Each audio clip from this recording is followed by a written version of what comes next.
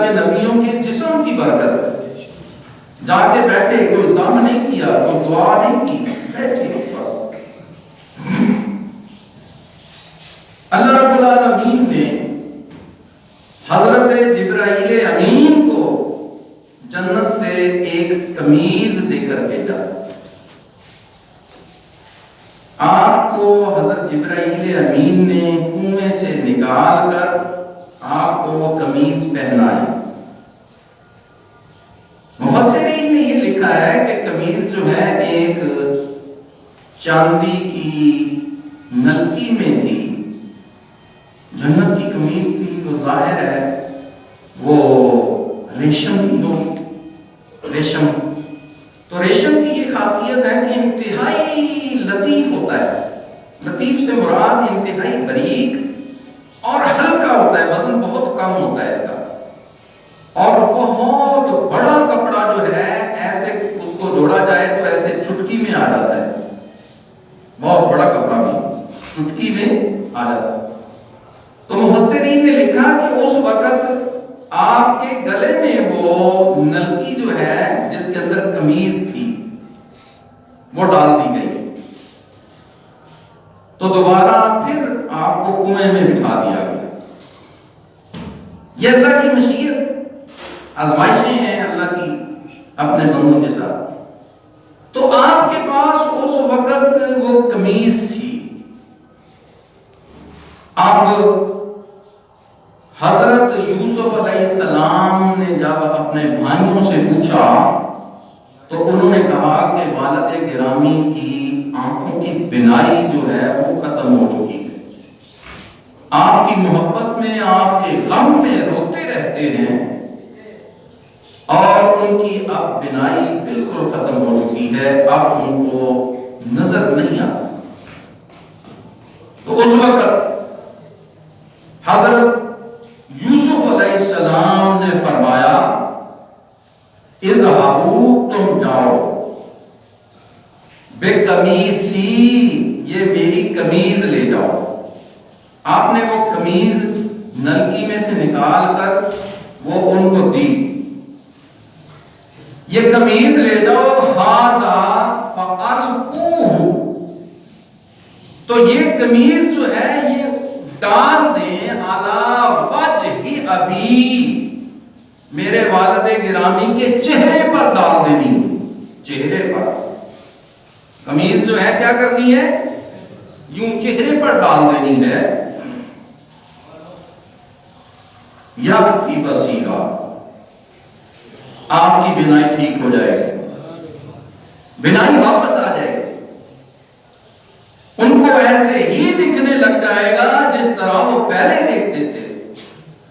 تو جب بھائیوں نے قمیض لی تو راستے میں جب آپ کا بھائیوں کا قافلہ چلا تو حضرت یعقوب علیہ السلام نے وہاں پر کیا فرمایا, اپنے گھر میں فرماتے ہیں کہ مجھے حضرت یوسف علیہ السلام کی خوشبو آ رہی ہے. جو باقی ان کے وہاں پہ چونکہ بیٹے تو اتر گئے ہوئے تھے, بیٹوں سے مراد پوتے, نواسے وغیرہ, تو انہوں نے کہا کہ بات یہ ہے کہ آپ اپنے بیٹے کی پرانی محبت میں گم ہیں تو اس لیے آپ کو خوشبو آ رہی ہے. تو جب قافلہ آ گیا اور انہوں نے حضرت یوسف علیہ السلام کی قمیض آپ کے چہرے پر ڈالی اور آپ کی آنکھیں درست ہو گئیں, تو پھر فرمایا کہ میں نہ کہتا تھا کہ حضرت یوسف علیہ السلام کی مجھے خوشبو آتی ہے. تو آپ اندازہ کریں کہ حضرت یوسف علیہ السلام نے کوئی دعا نہیں کی, کوئی دعا نہیں بتائی, کوئی عمل نہیں بتایا, کوئی سرما نہیں دیا, کوئی ڈراپ نہیں دیا, کوئی میڈیسن نہیں دی, بلکہ کیا فرمایا کہ یہ میری قمیض لے جاؤ اور میرے والد گرامی کے چہرے پر ڈال دو, اللہ رب العالمین ان کی بینائی عطا فرما دے گا. اب یہ دیکھیں, یہ جو عمل اللہ کے نبی نے جو عمل کیا ہے تو یہ کیا ہے؟ یہ معجزہ ہے۔ آپ کی قمیض کا یہ معجزہ ہے، یہ آپ کا معجزہ آپ کی قمیض کے ذریعے سے ظاہر ہوا کہ آپ کے جسم کے ساتھ لگنے سے اس قمیض کے اندر اللہ رب العالمین نے یہ برکت عطا فرما دی کہ جو حضرت یوسف علیہ السلام نے کہا وہی ہو گیا۔ کیا کہا؟ بھائیوں کو کس نے کہا تھا؟ یوسف علیہ السلام نے کہا نا، بھی اللہ کے نبی ہے نا، اور یہ جو کہا اللہ رب العالمین نے ویسے ہی فرما دیا، تو یہ اللہ کے نبی کا معجزہ ہوتا ہے۔ اللہ رب العالمین اپنے بندوں کے ساتھ لگنے والی چیزوں کے اندر وہ برکات رکھ دیتا ہے کہ عام لوگوں کی سمجھ سے بالاتر ہے۔ اگر سوچا جائے کوئی عقل کی بات ہو، کوئی دوائی نہیں ہے، کوئی میڈیسن نہیں ہے، کوئی سرما نہیں ہے، کوئی ڈراپر نہیں ہے، کوئی قطرے نہیں ہے، کوئی دعا نہیں، کوئی عمل، آپ اندازہ کریں کہ اللہ رب العالمین اس طرح اپنے پیاروں کی چیزوں کے اندر برکت ڈال دیتا ہے۔ یہ ہمارا عقیدہ اور ایمان ہے۔ اب اس کی فضیلت جو یہ یہاں پہ اللہ رب العالمین نے جو بیان کیا ہے، کیوں بیان کیا ہے؟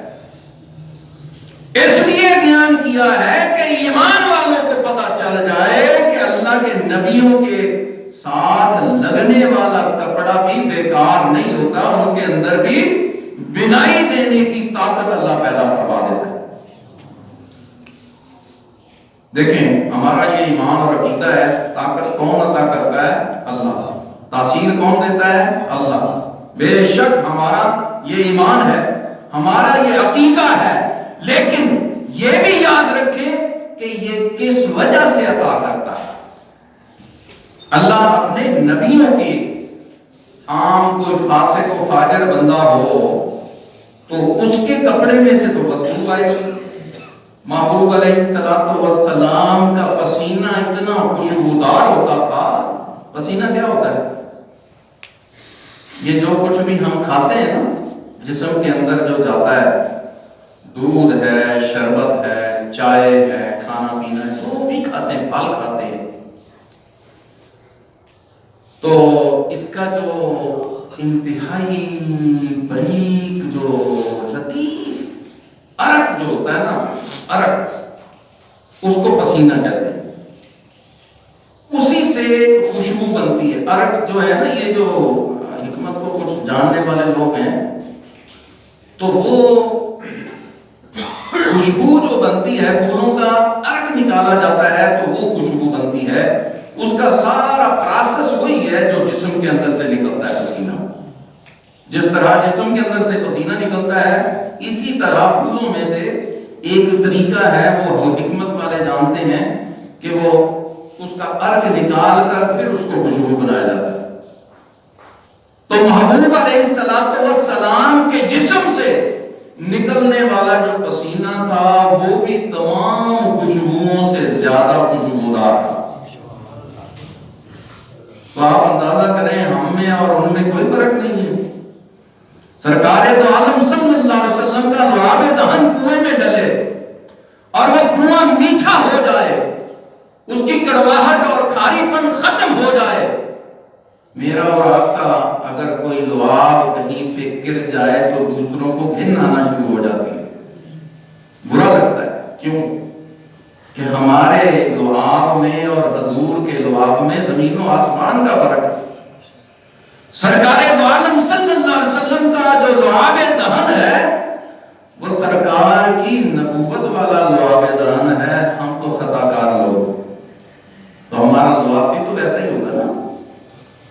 تو آپ اندازہ کریں کہ محبوب علیہ السلام کو جو اللہ رب العالمین نے عظمتیں اور تبرکات عطا کیے ہوئے ہیں، ان کا کوئی کہنا نہیں ہے، ان کی کوئی حد نہیں، اس کے بارے میں ہم کوئی بیان نہیں کر سکتے کہ کہاں تک کمال ہے۔ محبوب علیہ السلام کو اللہ رب العالمین نے آپ کے تمام ظاہری جسم کے جتنے بھی اعضاء ہیں، تمام اعضاء میں اللہ تعالیٰ نے بے حساب برکتیں عطا فرمائی ہوئی۔ ہم ان کا احاطہ نہیں کر سکتے، اللہ رب العالمین جانتا ہے۔ تو میرے دوستو، اس کی تبرکات کی فضیلت اگر نہ ہوتی تو اللہ رب العالمین قرآن میں نہ بیان کرتا۔ تو اس کی فضیلت ہم مانتے ہیں، ہمارا ایمان ہے کہ اللہ رب العالمین اپنے پیاروں کو، اپنے نیک بندوں کو، انبیاء کو،